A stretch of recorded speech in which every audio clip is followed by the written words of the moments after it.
Olá, está no ar mais um programa Direto ao Ponto. Estamos aqui fazendo nosso programa dos estúdios de Brasília hoje e eu tenho o prazer de ter aqui comigo Fabrício Moraes Rosa, que é o diretor executivo da AproSoja Brasil. Seja bem-vindo, Fabrício. Opa, uma honra estar aqui, viu, Globo? Muito bom o seu programa e para a AproSoja é sempre a oportunidade de falar um pouco com os produtores rurais e todos aqueles que também acompanham o canal rural.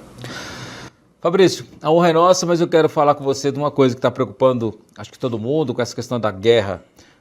Primeiro com a pandemia, né, com aquela questão das sanções da Bielorrússia e tudo mais, a gente já começou a ter uma certa dificuldade com fertilizantes, Bielorrússia que fornece fertilizantes para o Brasil que depende muito de fertilizantes, e agora com essa guerra toda teve mais, se agrava mais por causa do caso da Rússia, que é um fornecedor importante para o Brasil de fertilizantes. O Brasil importa aí, do que a gente importa, 22% praticamente vem da Rússia, e com guerra muitas vezes você pode ter problemas nesse fornecimento. Como é que a AproSoja Brasil está vendo essa questão de fertilizantes? Olha, nós temos realmente uma preocupação desde o ano passado, porque, como você bem destacou, a Bielorrússia ela já é uma fornecedora que estava dentro dos embargos ali, sofrendo, né, com a necessidade de logística e, infelizmente, isso começou a afetar desde o ano passado o mercado de fertilizantes e isso demandou alguns estudos. O governo já estava preocupado, né? Embora se fale hoje do Programa Nacional de Fertilizantes, isso já estava aí em gestação desde 2016.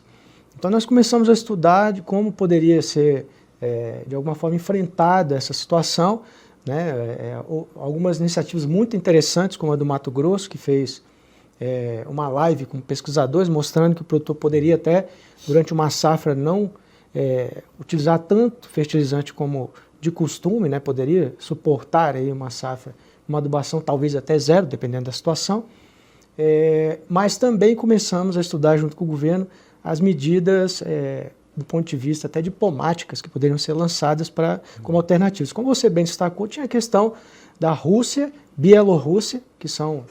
Você tem o Canadá e depois tem a Rússia e a Bielorrússia, são os três maiores fornecedores do mundo de fertilizantes, principalmente potássio, né? Então, não tendo a oportunidade de trazer nem da Rússia nem da Bielorrússia, nos sobra então o Canadá, né? Então, desde o início nós apontamos, né, junto com o governo federal, que a alternativa seria, de alguma forma, tentar com o Canadá, ou mesmo Israel, que também é um fornecedor importante, trazer alguma coisa a mais, né? Recentemente também foi feita uma missão onde o próprio Irã, né, se colocou à disposição para enviar alguma coisa de fertilizantes, embora não potássico, mas nós começamos a ver como poderia, né, dentro dessa geopolítica global, o Brasil se posicionar e trazer uma oferta de fertilizantes que não prejudicasse a próxima safra, né? Isso aparentemente foi, nós conseguimos avançar, né, e a ministra aí continua nesse trabalho, mas a cadeia de fertilizantes já demonstra que, pelo menos até outubro, nós temos aí o que está chegando ou o que está em estoque,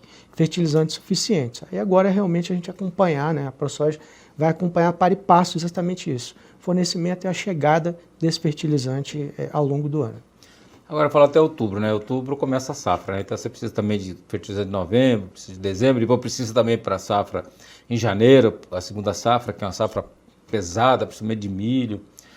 Então, agora se fala em alternativas, no caso você disse o Irã é interessante, mas do Irã, por exemplo, tem também embargos, né, que no caso, que o Brasil não pode nem abastecer o navio iraniano, então ele não pode nem comprar, não pode mandar dinheiro para lá, o que pode fazer é só essa troca, então ele pode mandar fertilizante, a gente tem que trocar, né, por milho, por soja, enfim, olha que loucura isso, né, então o embargo de um país, né, afeta nós, porque se a gente for não seguir esse embargo, daí nós perdemos também um outro mercado, o caso dos americanos e tudo mais.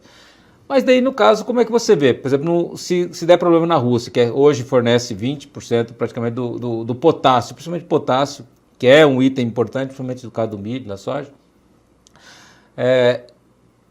Canadá, por exemplo, ou tem outro país que poderia fornecer, a Bielorrússia também é importante. E aí, com essa guerra, quem disse que a Bielorrússia também não vai estar implicada? Vocês estão olhando isso, Fabrício, e tem como ser suprido por outro país, assim, no curto prazo? No curto prazo é sempre difícil, mas o Canadá ele é o grande player mundial de potássio. Então existe sim uma abertura tanto do governo quanto das empresas que atuam no Canadá.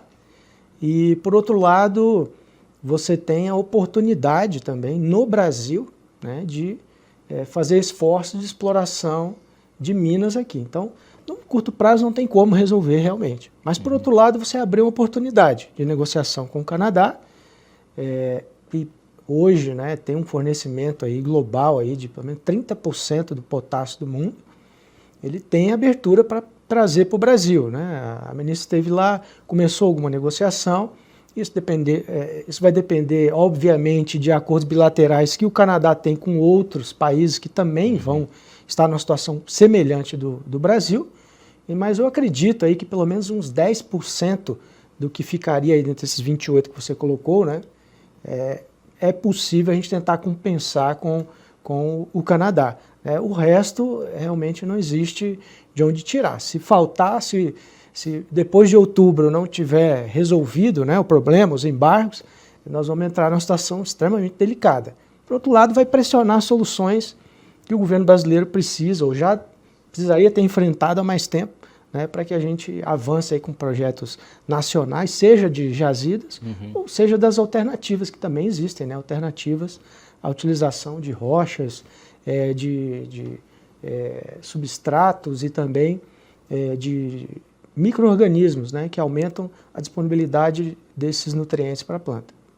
Agora, tudo isso é muito cultural também, né, Fabrício? É a mesma coisa, eu estou acostumado a comer carne de boi, aí de repente, não, agora eu vou ter que comer cogumelo. Então, tipo assim, então não é tão simples também, né? Eu até não estou dizendo que a planta vai reclamar, né? Estou dizendo, no caso, o hábito do produtor, né? Então, porque é outra cultura, é um investimento diferente. E o que é interessante é que, no caso do potássio, ele realmente nós dependemos, estamos com 91% de importação, né? O fósforo, 51%. O fósforo ainda você tem uma reserva no solo, ele fixa mais, e já o potássio ele lixivia muito, então você tem perdas, né, bastante significativas. Como é que você está vendo aí o plano nacional? Porque o Brasil, por incrível que pareça, é um país que tem, a gente nem sabe o que tem ainda, porque não consegue se pesquisar tudo, porque tem reservas indígenas, né? Então, principalmente na Amazônia, você tem praticamente aí um percentual alto de reservas que você não consegue fazer nenhuma pesquisa, não tem autorização para pesquisa para saber o que é que tem no subsolo. Mas, no caso do plano, desse plano nacional, ele apresenta, né, algumas alternativas. O que você viu é viável, é aquilo ali mesmo, vai ajudar ou tem outras coisas que são mais importantes também que tem que vir rápido? Esse é um ponto que nós temos discutido com profundidade. Por quê? Porque o plano nacional ele é muito interessante, né? Ele traça metas muito importantes, mas você bem destacou, na verdade, a ideia é que daqui a 30 anos o Brasil reduza essa dependência, né, de 85% para 50%, no máximo, né? 45%. É interessante, mas significa que nós vamos continuar dependendo de trazer de fora. E uma coisa que a gente sempre fala é que o mercado de fertilizantes hoje ele é um mercado globalizado e pragmático. Porque eu não estou explorando mais, seja nitrogênio ou mesmo fósforo no Brasil. Tem uma relação de custo aí envolvida. No Marrocos o negócio brota do chão, o custo de processamento é muito baixo. Eu coloco isso no navio e mando para quem quiser consumir. No Brasil não, as rochas de fósforo aqui precisam ser trabalhadas com enxofre, o teor de fósforo é baixo, então o custo de produção é alto. Então o empresário faz a conta e fica mais barato trazer importado do que eu explorar no Brasil. Uma coisa que você disse, Fabrício, só para chamar a atenção de quem... né, uma coisa calcário. Calcário você vai lá, tem uma montanha, você solta a bomba lá, quebra pedaço, tritura, você tem um calcário lá com, né, com um PRNT alto, baixo, mas geralmente é bom. No caso, por exemplo, do potássio que nós temos aqui no Brasil, lá em Altazes, por exemplo, está a 900 metros. É importante lembrar que o fósforo no mundo, todo ele está a 800 metros de profundidade, então olha que loucura que é para explorar isso. E ele é 35% de concentração. Agora tem outros lugares que o potássio, por exemplo, é 10%, como é o caso também de fósforo que você está falando, tem lugares que é 3%. Então, quer dizer, o manuseio disso não é tão simples como as pessoas acham, que está lá uma rocha, você vem com a carregadeira, joga isso no caminhão e joga para a planta. Exatamente, ou seja, você entra no estratégico e no que é viável. Né? É estratégico? É estratégico. Só que do ponto de vista da viabilidade, para você ter ideia, a questão de nitrogenados, que existem várias plantas que ficaram paradas, que eram da Petrobras, ficaram paradas. Por quê? O custo de exploração da matéria-prima, que é o gás natural, que você usa para fazer a amônia no país, chega a ser 10 vezes maior do que nos grandes países produtores de ureia. Então eu vou pegar esse gás natural 10 vezes mais caro e vou usar para produzir ureia? Não, vou usar para outra coisa, mas não para produzir ureia. Então o Brasil também precisa evoluir nesse sentido. E teve uma lei do gás que foi criada, né, para melhorar o mercado, e se houver uma condição onde o mercado ficar mais maduro, vão entrar novos players, e esse custo baixar, você não tenha dúvida que vai viabilizar todas essas plantas de nitrogênio do país. Agora, se não houver, não adianta, né? É estratégico, mas não é viável, infelizmente. Perfeito, Fabrício. Eu vou pedir para você um minutinho, nós vamos para o intervalo e já voltamos falando mais sobre fertilizantes, que são importantes. Sem fertilizantes, não tem comida. E aí, como é que fica? Já voltamos.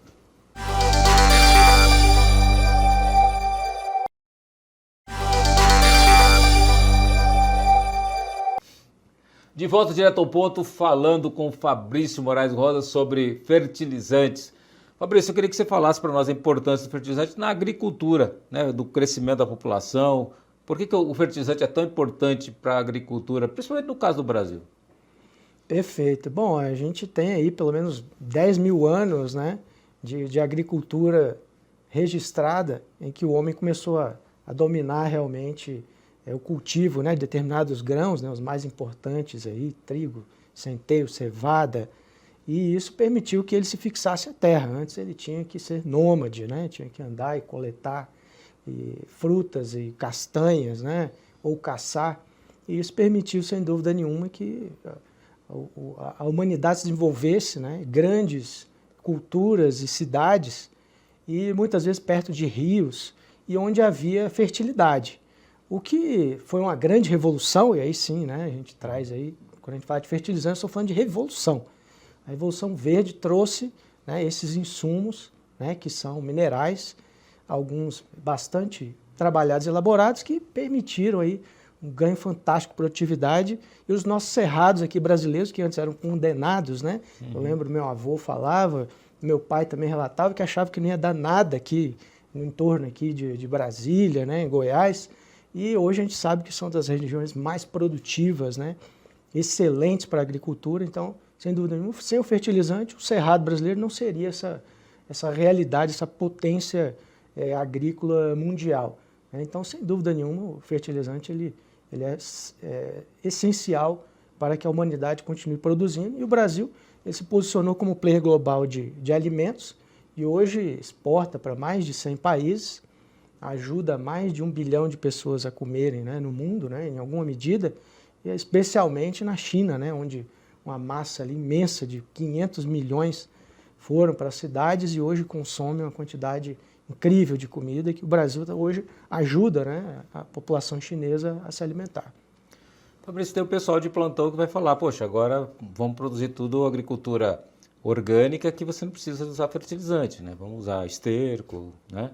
Importante lembrar que na humanidade, uma época, se usava o esterco humano, inclusive para poder nutrir as plantas que davam tantas doenças, porque era uma forma de você adubar, né?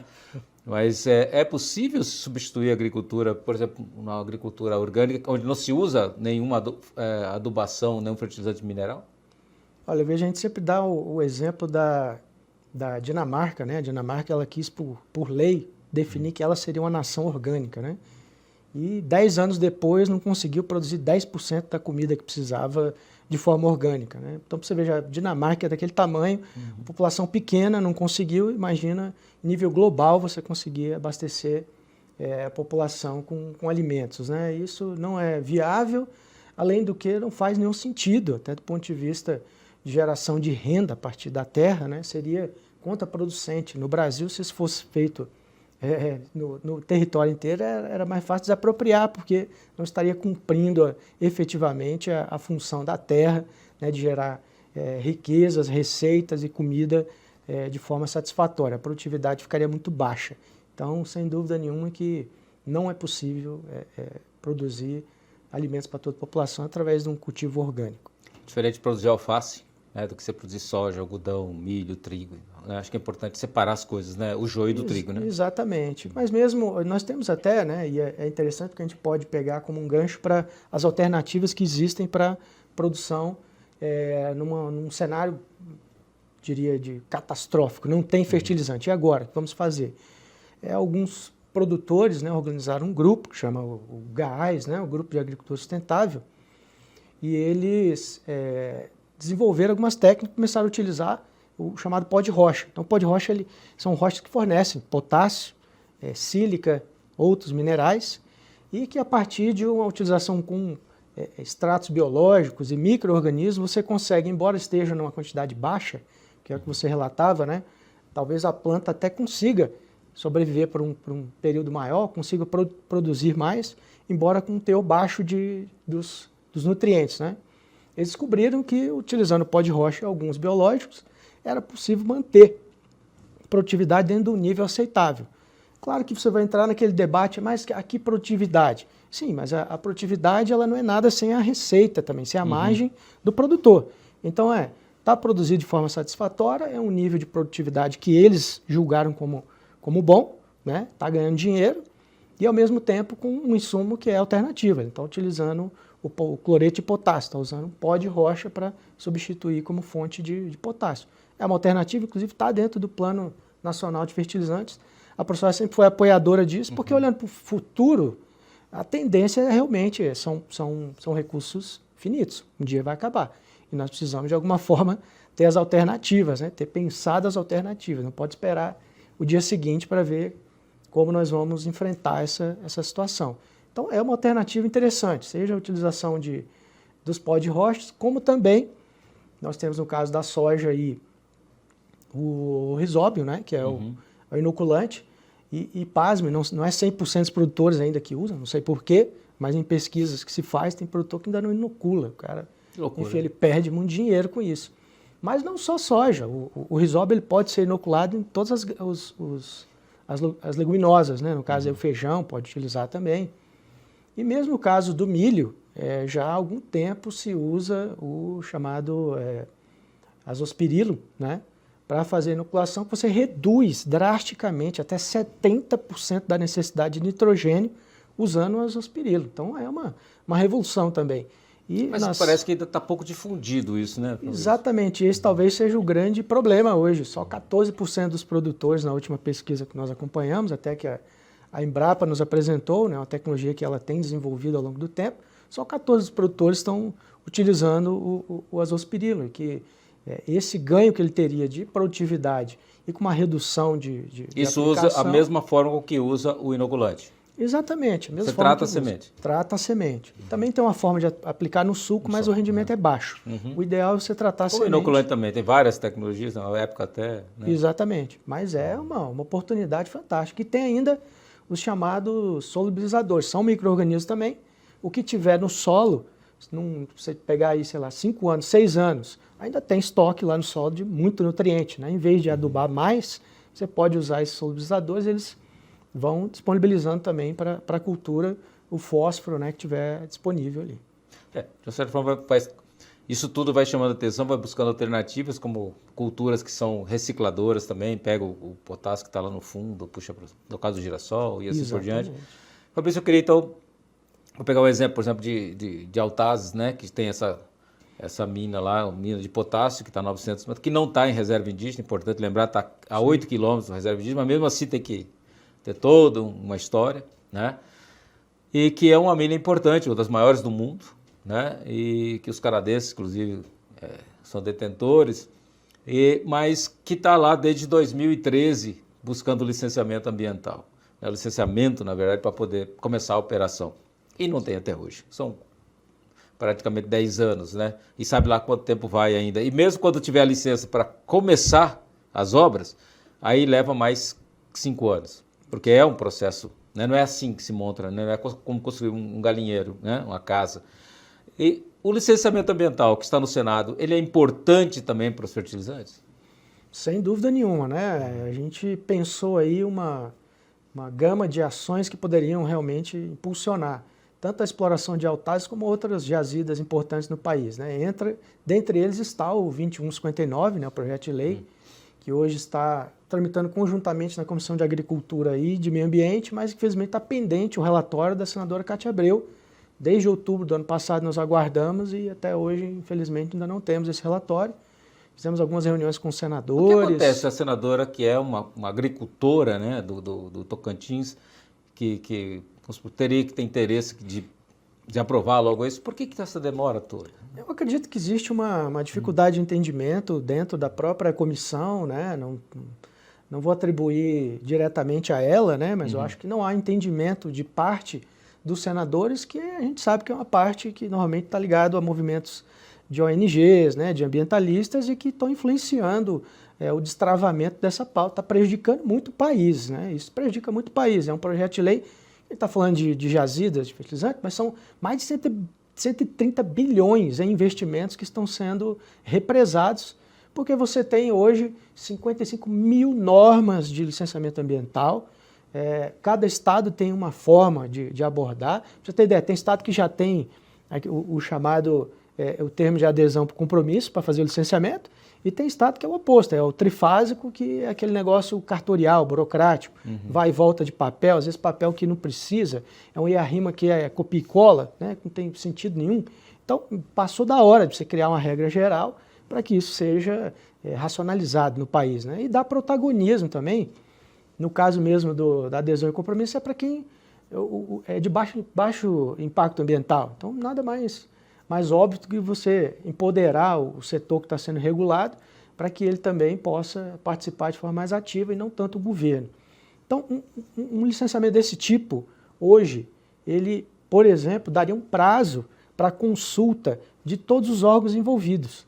Você não ficaria desde 2013, que é o que você citou, desde 2013, consultando os órgãos e as comunidades. Pelo amor de Deus, 10 anos não dá para consultar todo mundo? Tem que dar. Eu acho que 3, 4 anos seria mais do que suficiente, mas 10 anos e não terminou, então é evidente que isso não vai funcionar. Então o 2159 ele é essencial. Mas tem outros projetos para estimular a indústria nacional nessa mesma linha. Tem o chamado Profert, tem o chamado...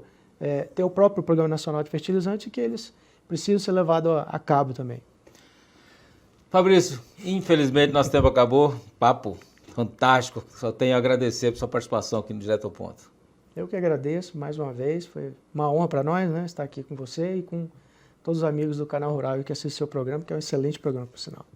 Tá aí, gente. Concluímos mais uma entrevista super especial para você todo domingo aqui nesse canal. Não perca.